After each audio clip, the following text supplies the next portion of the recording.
Hi friends எல்லாரும் எப்படி இருக்கீங்க? நான் தான் உங்க சகிமா. எல்லாரும் நல்லா இருப்பீங்கன்னு நம்புறேன். நானும் நல்லா இருக்கிறேன். இன்னைக்கு ஒரு விளாக் தான். இன்னைக்கு என்ன விளாக் பார்க்க போறோம்னா, அவுட்டிங் போறோம். நானும் என்னுடைய மன்னவரும் அந்த விளாக் தான் இன்னைக்கு பார்க்க போறோம். கேட்ட பூட்டிட்டு நானும் என்னோட மன்னவரும் கிளம்பிட்டோம். பார்த்தீங்கன்னா, பெரிய வண்டியில கூட்டிட்டு போங்கன்னு சொன்னா, சின்ன வண்டியில தான் கூட்டிட்டு போவேன்னு அடம்பிடிச்சு கூட்டிட்டு போறாங்க. சரின்ட்டு நாங்க கிளம்பிட்டோம். 6:30க்கு கிளம்புறோம். சும்மா அப்படியே பக்கத்தில் எங்கேயாவது போயிட்டு வரலாம். வீட்டில் சண்டே ஃபுல்லாகவே சாப்பாடு மதியம் செஞ்சு சாப்பிட்டாச்சு, காலையில் டிஃபன் செஞ்சு சாப்பிட்டாச்சு, ரெஸ்ட் எடுத்தாச்சு. அப்புறம் என்ன வேலை இருக்குது, ஏதாவது பண்ணலாமே அப்படின்னு சொல்லிட்டு நானும் என்னுடைய மன்னவரும் கிளம்பி போயிட்டுருக்கோம் வண்டியில்.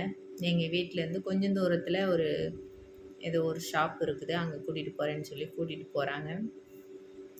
என்ன ஷாப்புன்னு தெரியல, எனக்கும் சர்ப்ரைஸாக கூட்டிகிட்டு போகிறாங்க. எனக்கு ஏதாவது வாங்கி கொடுங்க அப்படின்னு சொன்னேன். வா போயிட்டு வரலாம் அப்படியே அப்படின்னு சொல்லிட்டு கூட்டிகிட்டு போகிறாங்க. பசங்க 2 பேரும் சண்டேங்கிறனால மேட்ச் விளையாட போயிட்டானுங்க. நானும் என்னோடய மன்னவரும் மட்டுமே வண்டியில் போயிட்டுருக்கோம். இந்த மாதிரி நல்லா சென்னையில் பார்த்திங்கன்னா கிளைமேட் நல்லா இருக்குது. ஒரே மழை வர மாதிரி இருக்குது. மழை பெஞ்சிச்சு பகல் ஃபுல்லாகவே. ஈவினிங் பார்த்திங்கன்னா மழையெல்லாம் வெறிச்சிருச்சு. கிளைமேட் நல்லா ஜில்லுன்னு இருக்குது. இன்றைக்கி கிளைமேட் ஜில்லுன்னு இருக்கிற இடத்துல நல்லா போகிறதுக்கு, வண்டியில் போகிறதுக்கு சூப்பராக இருக்குது. பார்த்திங்கன்னா ரோடு ஃபுல்லாகவே வண்டிகளாக வந்துட்டுருக்கு. சண்டே கூட ஃப்ரீ டைம் கிடையாது உங்களுக்கு எல்லாருக்கும். எல்லோரும் வேலை பார்க்குறாங்க. நம்ம வேலை வெட்டி இல்லாமல் வெளியே சுற்றிட்டுருக்கோம் பாருங்கள். பார்த்திங்கன்னா எங்கள் வீட்டுக்கு போகிற வழியில் என்ன சொல்கிறது, ஒரு காவான்னு சொல்லலாம். காவா இல்லை, ஒரு மழை நீரெல்லாம் தேங்கி கிடக்காது. மழை நீரெல்லாம் சேர்த்து போகிற இடம் தான் இது. இது போய் ரெட்டேரியில் போய் சேரும் இந்த தண்ணி. போகிற வழியெல்லாம் பார்த்திங்கன்னா நிறைய சின்ன சின்ன குடிசை வீடுகள்லாம் இருந்துச்சு. பக்கத்தில்ன்னு சொல்லி கூட்டிகிட்டு போனாங்க. பார்த்தா நிறைய தூரமாக போயாச்சு.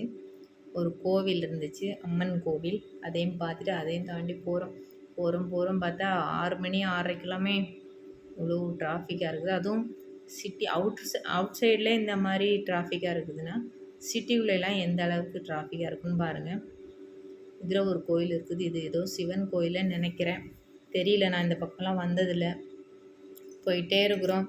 பார்த்தா ஒரு காடு, மலை, இந்த மாதிரி தென்னந்தோப்பு, அப்புறம் ஒரு தோட்டம், துறவு எல்லாமே வந்துட்டுருக்குது. அதெல்லாம் தாண்டி போனால் இப்போ தான் மெயின் சிட்டிக்குள்ளே கூட்டிகிட்டு போயிருக்காங்க. மெயின் சிட்டிக்குள்ளே போகணுன்னா பார்த்தா நல்லா சூப்பராக இருக்குது ஏரியா. நல்லா இருந்துச்சு. எங்கே கூட்டிகிட்டு போகிறாங்கன்னு பார்த்தா ஒரு சர்ப்ரைஸான ஒரு இடத்துக்கு கூட்டிகிட்டு போயிருக்காங்க. வாங்க இப்போ வந்தாச்சு, நம்ம வர வேண்டிய இடத்துக்கு வந்தாச்சு. எங்கேன்னு பார்த்தோன்னா ஸ்நாக்ஸு சாப்பிட கூட்டிகிட்டு வந்திருக்காங்க. வீட்டில் சும்மா தானே இருக்கிறவா, ஏதாவது ஸ்நாக்ஸ் சாப்பிட்டு போகலாம் அப்படின்னு நினச்சி கூட்டிகிட்டு வந்துட்டு ஆலடிப்பட்டி, என்ன பேர், ஆலடிப்பட்டி கருப்பட்டி காப்பி அங்கே கூட்டிகிட்டு இருந்திருக்காங்க. பார்த்தா இங்கே பனை வெல்லம் கருப்பட்டி வச்சு எல்லா ஸ்வீட்டும் செஞ்சு வச்சுருக்காங்க. நாங்கள் என்னமோ சாப்பிட போனது என்னமோ குழிப்பணியாரம் தான் சாப்பிட போனோம். ஆனால் காரப்பணியாரமும் இங்கே வச்சுருக்காங்க. பார்த்தா லைனில் நின்று வாங்க வேண்டியிருக்குது. எங்களுக்கு முன்னாடி நின்றவங்க காரப்பணியாரம் வாங்கினாங்க. நாங்கள் ஸ்வீட் பணியாரம், குழிப்பணியாரம் வாங்கியிருக்கோம். 4 பீஸ் ஒரு பவுலில் வச்சு கொடுக்குறாங்க.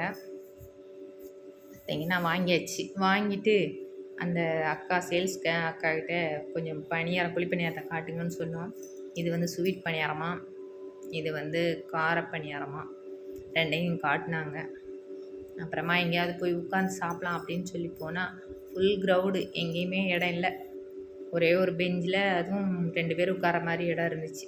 அதில் போய் நானே நம்ம மன்னவர் உட்காந்து சாப்பிட போகலான்னு உட்காந்தா, எங்கள் மன்னவர் என்ன பண்ணிட்டாரு, நீ சாப்பிட்டுட்டு நான் போய் காஃபி வாங்கிட்டு வரேன்னு சொல்லிட்டு போயிட்டாங்க. அவர் காஃபி வாங்கிட்டு வர்றதுக்குள்ளே நான் ஒரு 2 குழிப்பணியாரத்தை சாப்பிட்டுட்டு அவருக்கு ஒரே ஒரு குழிப்பணியாரம் வச்சுருந்தேன். ஆல்ரெடி அவர் ஒன்று கையில் எடுத்து சாப்பிட்டுக்கிட்டே போயிட்டார். அப்புறமா பார்த்தீங்கன்னா சாப்பிட்டுட்டு நான் உட்காந்து வேடிக்கை பார்த்துட்டு இருந்தேன். நல்லா இருந்துச்சு குழிப்பணியாரம். இந்த மாதிரி வெளியில் நீங்களும் பாருங்கள். 2 காஃபி வாங்கிட்டு வந்துட்டாங்க. வாங்கிட்டு வந்துட்டு குழிப்பணியாரத்தையும் சாப்பிட்டு முடிச்சாச்சு. சாப்பிட்டு முடிச்சுட்டு ஏதோ ஒன்று குறையிற மாதிரியே இருந்துச்சு.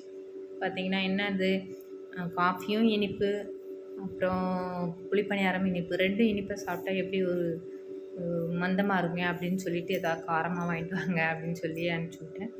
அவர் போயிட்டு ஸோ நம்மளமோ பார்த்துருக்காங்க, ஒன்றும் இல்லை, எல்லாம் காலி ஆயிடுச்சாம். இந்த சுண்டல் மட்டும் இருக்குன்னு சொல்லிட்டு ஒரு பவுல் சுண்டல் மட்டும் வாங்கிட்டு வந்தாங்க. சுண்டலையும் சாப்பிட்டுட்டு காஃபியும் குடிச்சிட்டு அப்படியே எல்லாம் முடிஞ்சிச்சு. வெளியில் கிளம்பியாச்சு. பார்த்திங்கன்னா இப்போது 7:00 7:30 இருக்கும். அந்த நேரத்தில் எவ்வளோ க்ரௌடு இருக்குன்னு பாருங்கள். சண்டேனாலே இவ்வளோ க்ரௌடு இருக்குமா, இல்லை டெய்லி இவ்வளோ க்ரௌடு இருக்கான்னு தெரியல. சூப்பராக நிறைய பேர் ஃபேமிலியோடு பசங்களை கூட்டிகிட்டு வந்திருந்தாங்க. நாங்களும் நல்லா ஜாலியாக என்ஜாய் பண்ணி சாப்பிட்டுட்டு நானும் என்னுடைய ஹஸ்பண்டும் கிளம்பி வீட்டுக்கு கிளம்பிட்டோம். கிளம்பி போயிட்டுருக்கோம். போகிற வழியில் என்னென்னலாம் வாங்க வேண்டியதாக இருக்கோ அதெல்லாம் வாங்கிக்கிட்டு நைட்டு டின்னருக்காக வாங்க வேண்டியதை வாங்கிட்டு கிளம்பிடுவோம். இந்த மாதிரி நீங்களும் உங்கள் ஃபேமிலியில் உங்கள் ஒய்ஃபையோ அம்மாவோ யாரோ இருந்தாங்கன்னா கண்டிப்பாக அந்த மாதிரி கூட்டிகிட்டு போங்க. வீட்டுக்குள்ளேயே ஹவுஸ் ஒய்ஃபாக இருக்கிறவங்க வந்து வீட்டுக்குள்ளேயே காலையில் சமையல் பண்ணணும், மதியானம் சமையல் பண்ணணும், இப்படியே போயிட்டு இருந்தால் அவங்களோட லைஃப் போர் அடிச்சிடும். இந்த மாதிரி அப்பப்போ வெளியில் கூட்டிகிட்டு போய் சின்ன சின்ன இப்போ இன்றைக்கி இந்த காஃபியை என்னால் வீட்டில் செய்ய முடியும், இருந்தாலும் கூட வெளியில் வந்து இப்போ இந்த வண்டியில் வந்து இவ்வளோ தூரம் வந்து சாப்பிட்டுட்டு போகிறது மைண்டுக்கு ஒரு ரிலாக்ஸாக இருக்கும். அதனால தான் இந்த மாதிரி வெளியில் போகிறது. இந்த மாதிரி அப்பப்போ அவுட்டிங் போங்க உங்கள் வீட்டில் உள்ளவங்களையும். எங்கள் ஹஸ்பண்ட் என்ன அடிக்கடி இப்படி கூப்பிட்டு போவாங்க. எனக்கு வந்து ரொம்ப பிடிக்கும். வேறு ஆளுங்க மாதிரி 10,000 20,000 செலவழித்து வெளியே கூப்பிட்டு போகிறது பிடிக்காது.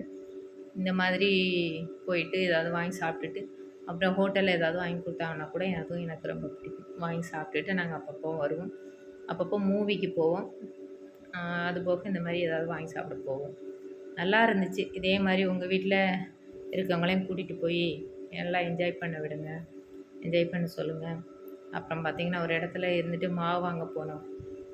மாவு வாங்கிக்கிட்டு நைட்டு டிஃபனுக்கு ஏதாவது வாங்கிட்டு வரலாமேன்னு சொல்லிட்டு கிளம்பி போயிடுச்சு. பார்த்தா அவங்களுக்கு வந்து நான் நின்றுட்டுருந்தேன்.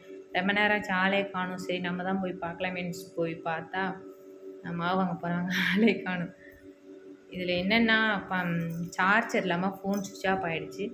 கொஞ்சம் வீட்டுக்கு வந்ததை மட்டும் எங்களால் விளாக் எடுக்க முடியல. இதோட நம்மளுடைய விளாக் முடிஞ்சிடும். அதனால் நீங்கள் எதுவும் நினச்சிக்காதீங்க, ஏன்னா அரைகுறையில் முடிச்சிட்டாங்களே அப்படின்னு நினச்சிக்காதீங்க. நம்முடைய ஃபஸ்ட்டு விளாக்குங்கிறனால கொஞ்சம் இந்த மாதிரி சொதப்பல் ஆயிடுச்சு. நான் அவரை போய் தேடி பார்க்கறதுக்காக போனேன். மாவு வாங்கிட்டு நின்றுட்டு தாங்க, சரி வரட்டுன்ட்டு நான் வந்துட்டேன்.